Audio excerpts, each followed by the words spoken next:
I'm absolutely thrilled to introduce Kirsty Bennett as our first speaker of our DEB Talks series. Now, our chats normally last around 10 to 20 minutes, so I've included Kirsty's very impressive CV for you all to have a read in our newsletter. Kirsty and I have known each other for many years now, and we are both founding directors of Evoke Collective, and we've both recently been appointed design associates in the Dementia Services Development Centre at the University in Stirling of Scotland. Kirsty has spent 25 years improving the design of environments for older people, and especially people living with dementia, through architectural practice, writing, research, co-author of a number of environmental assessment tools, and endless speaking engagements within Australia and internationally.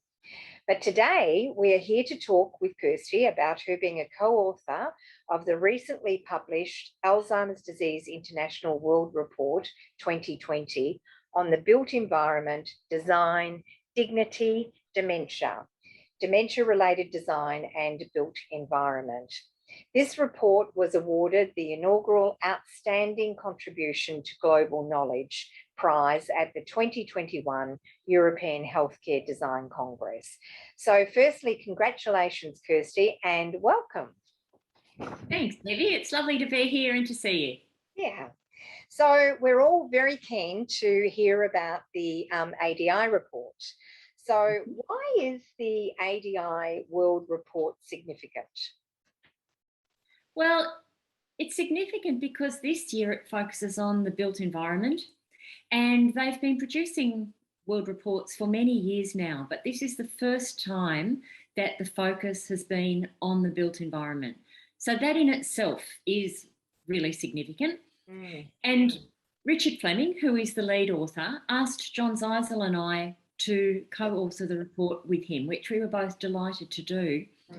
I think one of the other things that makes it significant is that it really affirms what we already know, that the environment matters, that it makes an enormous difference to the lives of people living with dementia. But the report brings together a lot of different views. It brings together the current research, the current situation across the world, so that we've got all of that knowledge and information in the one place. And the other thing it does, apart from describing that current state of knowledge, is it's really trying to mount the case or make the case that the environment matters and should be included in plans and policies as a central component rather than being a bit of an add-on, which I think we both have found over the course of our careers. Absolutely, yeah. And I think the important thing is that it does influence policy for sure. That's right. That's right. And this report is a great chance for all of us, including those of us who've worked in the field for a long time, to learn something, to read something new. And the report is freely available and downloadable from the ADI website. So it's terrific that such an extensive resource is there and easy to access for anyone. So we'll definitely put that link on our newsletter as well for anybody to be able to download the report. So the report obviously covered a number of projects worldwide. Were there any absolute standouts in any countries? Well, we as authors, we've been very careful not to play favourites. So we haven't given precedence or priority or preference to any particular one, but volume 2 of the report is a collection of case studies, which are all based on key design principles, which I think we might get a chance to talk about in a little while. And so that's a great opportunity for people to look at what's happening in lots of different parts of the world, but to look at it through the lens of key design principles. So the key design principles, obviously you have been a co-author of the design principles as well. Did you want to touch on that a little bit, Kirsty? Yes, well, I think it is really important. It's something that I've been passionate about for many years now, and I've worked with Richard Fleming on for decades. Yes. And it's because we do know that the environment makes a difference in people's lives, and it's not just that we think this is a good idea. There's evidence out there, very strong evidence, that is highlighting that if we design well, which means if we design according to these design principles, we can reduce a person's anxiety, their depression, likelihood of conflict. So a whole range of things can be diminished by a good design, but also a whole lot of things can be improved. So a person's wayfinding ability, their appetite, their ability to be independent, their ability to do activities of daily living is the jargon, but basically that is about doing what you want to do. And so when we think with that evidence, how do we put it into practice? It is through these key design principles, and there are 10 of those, and they cover a lot of key areas. So things such as how do we unobtrusively reduce risk? How do we provide a human scale? Designing so that we can see and be seen. We also look at stimulation. So how can we optimise helpful stimulation and reduce unhelpful stimulation? Another principle is looking at how do we support movement and engagement. Creating a familiar place is another one, as well as providing opportunities for people to be alone or with others. And then how do we design to provide a link to the community? And all of those principles are interrelated. And the starting principle, although it's the one I'm mentioning last, is really how do we design in response to a vision for way of life? Because that's where it all begins. What's the vision for how people are going to live? And then we apply these evidence-based principles in a way that we know can make a significant difference to people's lives. And the report gives us a chance to really explore that and highlight the benefit and possibilities that these principles offer. Oh, look, I'm sure a lot of people would really like to learn more about how you actually introduce those principles into an environment. So I'm sure there's some links and things that you can pass on to us that we can certainly make available in the newsletter. And I think this is also a great opportunity to say to anybody that if they would like to ask you specific questions on that, we will be having Kirsty back to chat with her about the environment, because like you, Kirsty, I'm very passionate about this subject, and I think there's so much more that that we need to talk about in creating better environments for all. Definitely. So you've pretty much touched on, you know, why is the environment important? And there's so much more that we really could talk about in regards to that. But I guess I would like to talk more about this, the report. And I know that there's many, many parts to the report, and there were certainly 58 contributors from 17 countries that were involved in it. Would you like to maybe tell us a little bit more about that and how that worked? Yeah, so it was a very extensive process to go to experts around the world who could contribute particular chapters and contribute to topics that are covered in a number of the chapters. So there's a range of topics covered within the report, but we were very conscious that it is a world report. And Richard and I are based in Australia, from Australia. Well, Richard's actually from the UK, but you know, we're Australian. He's John's Australian now. Yeah, he's Australian now. So John's in the States. So we were really conscious that we didn't create a report that was very, you know, Australia, US, UK centric. Yes. But really respect the fact this is a world report. And it's important that we speak to as many people as possible and recognise it's very different to be designing for someone living with dementia, perhaps in a part of Uganda, than it would be in a part of Melbourne, a part of Australia. And so that was why we were really keen to approach both organisations and individuals all around the world to seek their contributions. And that's one of the joys of the case studies. When you get a chance to have a look at those, you'll see there are some really, really diverse and interesting examples there. They're amazing. I have had an opportunity to have a look at it, and I would absolutely recommend that everybody does. I think what's interesting is that the principles are pretty much the same worldwide, aren't they? But there's cultural significance and differences that I guess directs how you would improve environments based on cultural aspects. Well, that does bring me to one area I would like to talk more about, which is covered in the report, because one of the things we did, the principles are used to guide and shape the report. So they're a key part of the methodology of the report. And in making that decision, one of the things that I in particular was involved in was reviewing some of the key books and also key articles that have been written over the last 20 to 30 years to see what they had to say about key design principles, and to see whether what we were talking about, we being Richard and I in those principles, to see whether they were covered,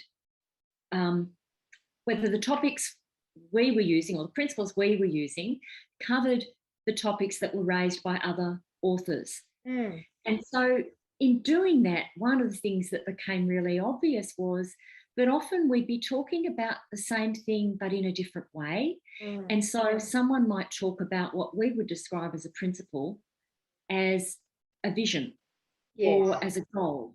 And that meant that we weren't using the same language to describe the same thing. And as a result of that, I think you can end up then with conversations that are at cross purposes, and it means that we're not necessarily applying what we know. So one of the key things that's come out of the report is the development of a 4-part schema where we place the principles into a context so that we can have a better conversation about design of the environment, but one that, going back to your point, one that very clearly responds to a person's culture, responds to a person's geography, responds to a person's economic situation. Yeah, that would have been absolutely fascinating to to see all the different viewpoints or the way that they approach things differently in each of the countries. It would have been fascinating work for you to work on. So is that going?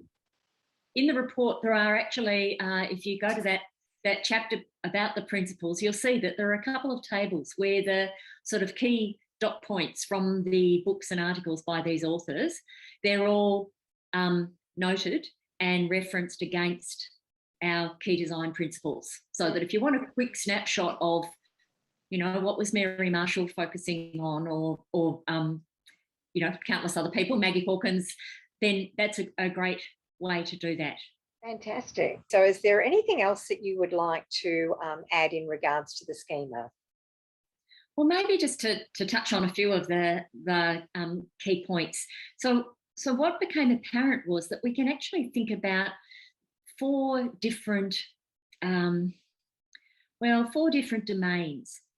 when we think about design. So the first one is goals. So that's really the higher order things, such as dignity, independence, those sort of things. Then we move to principles. And so one of the things principles do is that they guide a design, but they don't specify exactly the detail of it. Another area is approaches. So how do we design approaches? They'll give a design direction.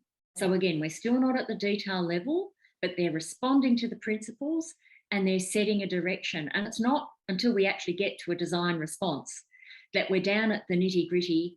What will the seat look like? What will the room look like? What will the door handle look like? And I think that's the strength of the schema, that it allows people to join a conversation at any point. I'm thinking about people living with dementia. They can actually influence a design conversation in a number of places. But it also means we don't start with solutions, because one of the things I've certainly found, and I'm sure you would have too, Debbie, is that people will see something in a design and think, oh, that's great, I'll have one of those. And yet it only works in that context because of those answers to the goals, the principles and the approaches before we get to the response. So it's that framework for us having a common language, but also being able to respond very specifically in a particular situation, whether it's in Australia, whether it's in Africa, whether it's in South or Central America, but still build on all the knowledge that's been gained over the years, typically in more well-resourced countries. But it provides a way for that knowledge and research to be accessible. And so that's why you can tell I'm pretty excited about it. But that's why, because I just think it sort of opens it up. And as I said before about, key authors talking about the same things, but not necessarily in the same way. And so hopefully this will be a chance that we can really help people to have a good conversation about design. And if we have a good conversation of design, of course, we're going to end up with better environments for people living with dementia. And I think that's why this World Report is so exciting, is because for the first time, it really has been highlighted globally, rather than, each individual person doing fabulous things in their own countries. But this is a global report, which is amazing. Right. Okay, so what about, would there be any other highlights, do you think, in regards to the work? Highlights. There's probably many. Just to pick a couple, we've already spoken about the case studies. So I think that they are a real highlight, and we've already spoken about them, and they form volume 2 of the report. So that's one thing. The literature reviews, we've spoken a little bit already about evidence. So just to say, the report contains a series of literature reviews, again, compiled by people in different parts of the world, and not just residential aged care. So also looking at hospitals, at daycare, at communities, at housing. And the literature reviews are also organised around these key design principles. So it's possible to read what's the evidence, what's the thinking in all of these key types, but with that principles focus. So I think, again, it gives current information about the research that's out there and lots of direction for people to head to find out more. And the other one that I think is really terrific are some interviews with people that we've called pioneers or groundbreakers. Yes, and John Zeisel's done those. And so that's audio. So completely different way of accessing the information. There are short extracts in the report, in the written report.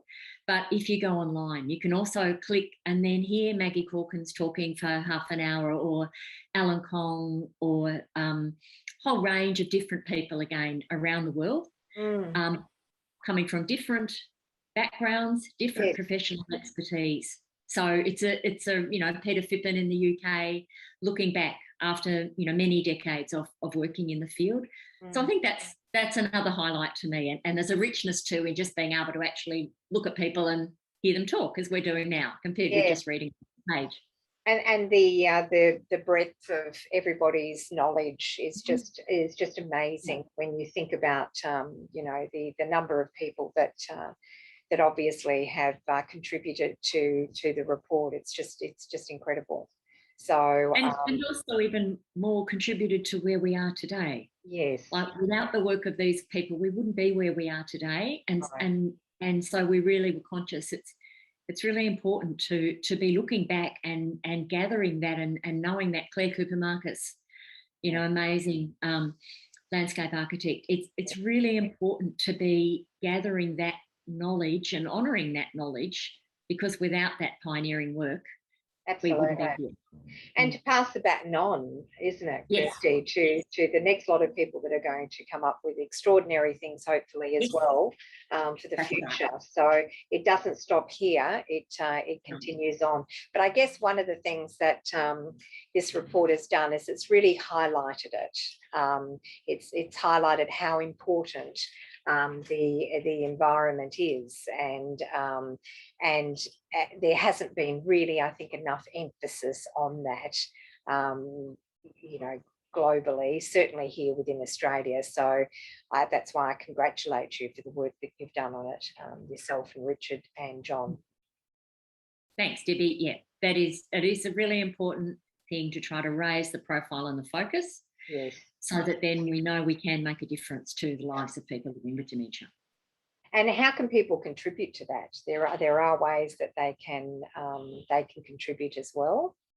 Yeah, well, for sure. I mean, apart from reading the report and then taking that knowledge and applying it in their own work and practices, which is, of course, a really important aspect. One of the things that Richard, John, and I have been working on since the report was published is a manifesto. And so this manifesto is really aiming to set out a collection of values and principles and see if we can gain some worldwide support for these with the goal to getting them then included in dementia action plans around the world. Fantastic. Again, we need to raise the profile of the environment. And so that's one of the projects that Richard and John and I are working on. And it would be great if people could go on and sign up to the manifesto. It's very much a work in progress. And so, join the conversation. Absolutely. So look, I'd love to talk a little bit more about that, and also some other points I'm sure that we've discussed today. There's a lot more that can be unpicked and talked about, and I'd like to give the opportunity to anybody that would like to ask some questions of you as well, Kirsty, before we have the next conversation. So thank you so much for having a chat today, and I really look forward to having our next chat. That'd be great. Look forward to it too, Debbie. Thanks, Kirsty. Bye-bye. Okay. See you. Bye. Bye.